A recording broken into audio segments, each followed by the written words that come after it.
Je m'appelle Caroline Delalande et j'ai en charge la gestion des risques majeurs au niveau de la ville de Vannes. En France, dans les années 2000, il y a eu une série d'événements majeurs qui sont venus perturber le fonctionnement de nos organisations. Ce sont par exemple les tempêtes, les marées noires, des inondations de grande ampleur ou les menaces terroristes. D'où la nécessité pour les collectivités de s'organiser pour faire face à de telles situations.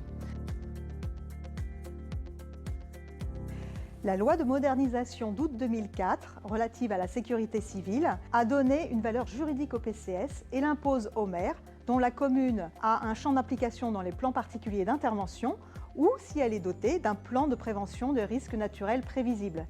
Ce qui est le cas pour la ville de Vannes, qui est dotée d'un plan de prévention de risques inondation validé en 2012.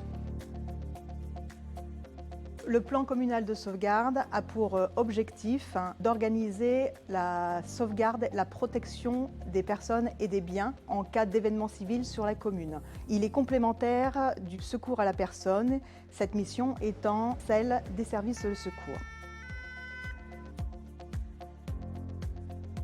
Le plan communal de sauvegarde a été réalisé avec une équipe pluridisciplinaire qui a abouti à une première version en 2018. Le PCS, comme tout plan de gestion de crise, est une sorte de boîte à outils à l'échelle communale. Il comprend les aspects techniques, humains et organisationnels. Il est constitué de différents documents tels que les fiches scénarios, les fiches actions, les moyens d'alerte à la population, les moyens privés et publics. Voilà, différents documents qui nous permettent de gérer au mieux la crise. Le poste de commandement communal, où nous sommes actuellement, c'est la cellule de crise de la collectivité. Le maire assure la direction des opérations de secours tant que l'événement est localisé sur sa commune. S'il n'a plus les moyens ou si ça dépasse la commune et si le préfet prend la main, c'est alors le préfet qui devient le directeur des opérations de secours. Suite aux exercices, nous avons vu qu'il nous fallait une salle dédiée, fonctionnelle et opérationnelle. C'est pourquoi cette salle a été mutualisée avec une salle de formation. Elle est équipée d'une dizaine de postes informatiques. Les missions de cette cellule de crise est d'abord de centraliser l'information qui est liée à la gestion de crise, de prendre des décisions et de prendre des actions de mesures de sauvegarde pour la population, qui sont par exemple une ouverture d'un centre d'accueil, ça peut être des distributions d'eau potable ou une évacuation préventive. Le but est de faire aussi le lien avec les équipes terrain et les autorités, la préfecture, les pompiers ou la police.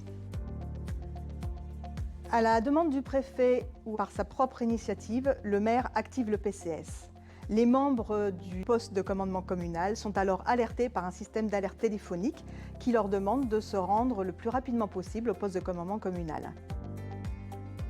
Le poste de commandement communal est composé de différentes cellules.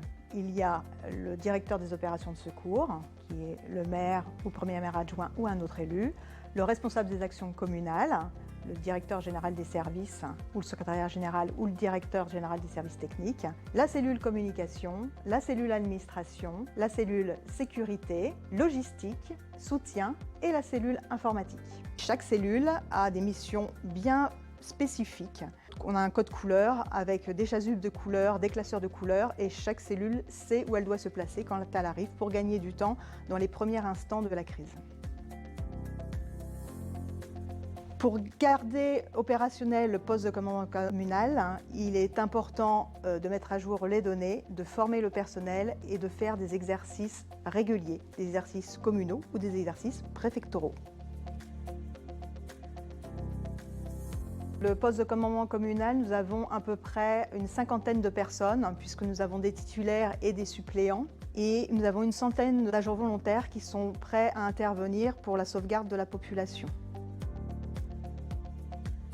Le PCS a été activé 2 fois. Une première fois lors de la tempête Alex, nous étions en vigilance rouge, et lors d'une rupture de canalisation d'eau potable.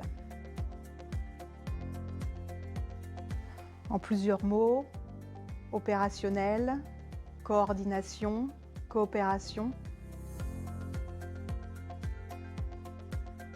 Enfin, je vous invite à vous inscrire sur notre plateforme Cedralis en allant sur le site internet de la ville de Vannes. C'est une plateforme de système d'appel téléphonique qui vous alertera en cas de risque majeur sur la commune.